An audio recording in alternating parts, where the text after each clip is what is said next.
Irmão, vamos comentar o nosso primeiro texto bíblico de hoje, que nós encontramos no livro de Deuteronômio, capítulo 21 e o capítulo 22. Capítulo 21, e as leis, a expiação por uma morte cujo autor é desconhecido. Então nós vemos aqui o que é que dizia: quando na terra que te der o Senhor, teu Deus, para possuí-la, se achar um corpo caído no campo, sem que se saiba quem o matou. Então aqui começa: quando ele achasse um corpo estendido no campo, sem saber quem o matou. Então nós vemos que a partir daí, os anciãos daquela, eles mediriam a distância para aquela cidade mais próxima.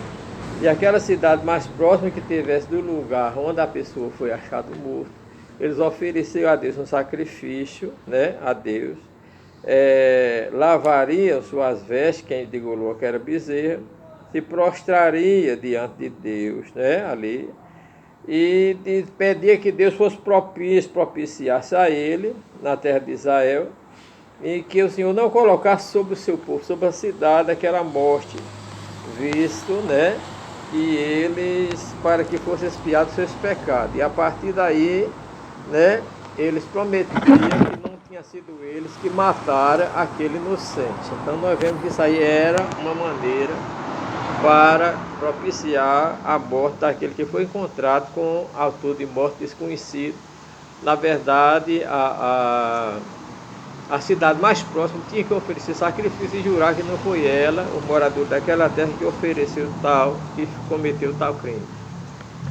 Amado, quando fala acerca da mulher prisioneira, o que é que diz aqui?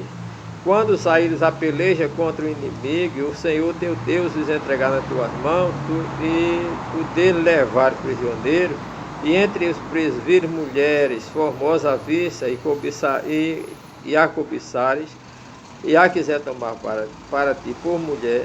Então nós vemos qual era a saída. Quando eles saíssem, fazer uma guerra, levasse mulher prisioneira, mulher bonita, mulheres que eles fossem, que atraíssem, eles foram atraídos por ela, e elas quisessem casar com aquela mulher, como ela era prisioneira, primeiramente ela era levada para a casa daquele varão, depois era despida as vestes, né? Depois ela raparia a cabeça, depois cortaria suas unhas, depois ela despira as vestes dos cativeiros, que era aquela roupa que ela usava, não é? Do cativeiro, e se assentará na tua casa, e ela choraria o seu pai e sua mãe um mês inteiro. Depois o homem tinha liberdade de se juntar e de viver com aquela mulher. Porém, se aquele homem, né, depois abusasse aquela mulher, não quisesse mais viver, casar com ela, como ela era prisioneira, ele não poderia vender por dinheiro e nem podia mercadejar, isso é, vender a sua mulher, né? Pelo contrário, ele tinha que deixar que ela fosse livre, porque ele já tinha humilhado, e a partir daí a mulher estava livre, porque ele não queria mais viver com ela. Isso é para uma mulher estrangeira, é a lei com uma mulher estrangeira como escravo. O direito dos primogênitos, aqui no versículo 15, irmão, fala que quando o homem tivesse duas mulheres, e ele amasse uma mulher e aborrecesse a outra, e o filho que nasceu, o seu primogênito, fosse da mulher que aborreceu, ele não podia tirar o direito de primogenitura do filho da mulher que ele aborrecia para dar ao filho da mulher que ele amava, porque o direito de primogenitura era de Deus. Deus disse: todo primogênito é meu. Isso era uma lei e não poderia ser trocado para beneficiar outra mulher que ele gostava ou o filho que ele gostasse. Nasceu primogênito, poderia ser da mulher que ele amava, da que ele não amava, não podia ser tirado para dar a outra pessoa, né? São coisas de Deus. Acerca dos filhos desobedientes, né, o verso 18 diz que quando um pai tiver um filho rebelde quanto mais, e não obedecer à voz de seu pai e da sua mãe, eles castigarão esses filhos. Mas se o filho não ouvir, então eles levariam aquele seu filho ao ouvido dos juízes da terra, diziam aos juízes que o filho era quanto mais era rebelde, que era desobediente, e a partir dali os juízes, né, convocavam os anciãos daquela cidade e apedrejavam aquele jovem até a morte, porque ele desobedecera seu pai. Irmão, tudo isso é para fazer com que houvesse paz na família. Nós vemos uma sociedade onde os filhos espancam, desprezam os pais, menosprezam, até batem os pais, mas isso é uma destruição, não é? Então nós vemos, meus amados irmãos, também, a Bíblia fala aqui que quando houvesse pessoa que tivesse o juízo digno de morte, e essa pessoa tivesse um cadáver pendurado no madeiro, aquela pessoa não poderia passar a noite pendurado no madeiro, passaria o dia, mas antes de encerrar o dia, no final da tarde, aquele homem era tirado do madeiro, porque ele era chamado maldito de Deus. Foi assim que aconteceu com Cristo. Ele foi pendurado no madeiro, mas tiveram que tirar ele à tarde, né, porque a pessoa que era pendurada no madeiro nem sempre era em cruz. O madeiro podia ser numa árvore, num pau, né? A pessoa matava, era enforcado, depois era colocado ali, mesmo depois de morto, não é? Para ficar exposto e mostrar às pessoas que não deveriam praticar a mesma coisa assim. Quando chega no capítulo 22, nós vamos ver caridade para com o próximo. Vendo tu extraviado o boi ou a ovelha de teu irmão, não esconderás deles. Então, é como diz, achei um boi ou um jumento de um irmão que estava extraviado, uma ovelha, eu vou levar lá para casa, vou comer, vou esconder, não. Tinha que devolver ao irmão. Se o irmão estiver perto, devolver. Se o irmão estiver distante, esse animal era recolhido em casa, não é?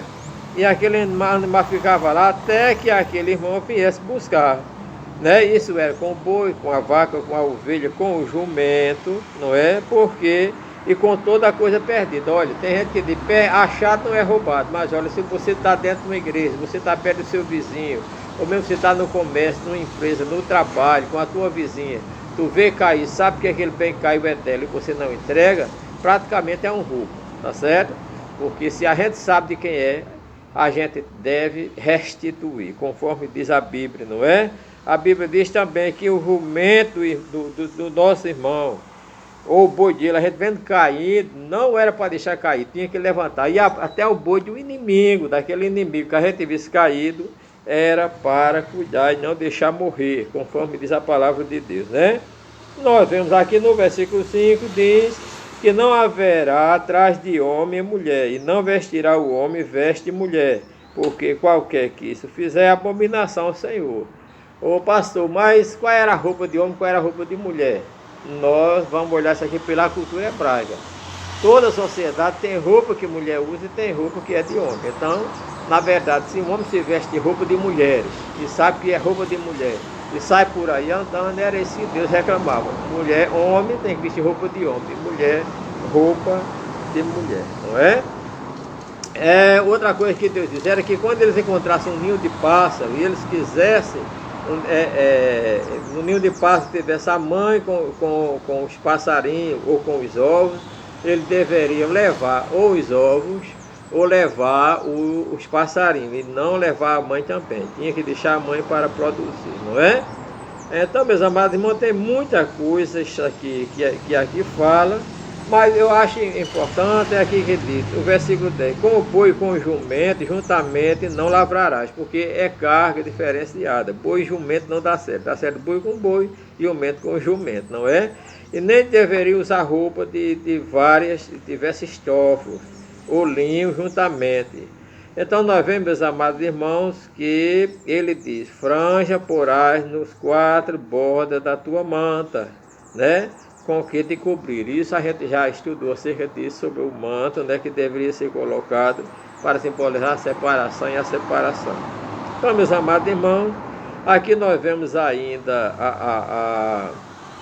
a pena cometida por mulher, por adultério, e nós vamos chegar aqui no versículo 22, diz, quando um homem for achado deitado com uma mulher casada com o marido, ambos morrerão, o homem e a mulher, assim tirarás o mal. Então, quando fosse achado um homem casado, um homem que estivesse relacionando com uma mulher casada com o marido, então ambos morriam.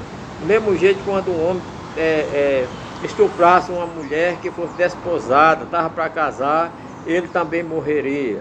Do mesmo jeito também, se o homem fosse no caminho e estuprasse uma mulher, a Bíblia diz que se a mulher estivesse longe da cidade, ela clamasse, ninguém ouvisse, o homem morria, a mulher morria. Porém, se fosse na cidade, e a mulher foi estuprada e não gritasse, então morreria os dois. Que Deus abençoe você.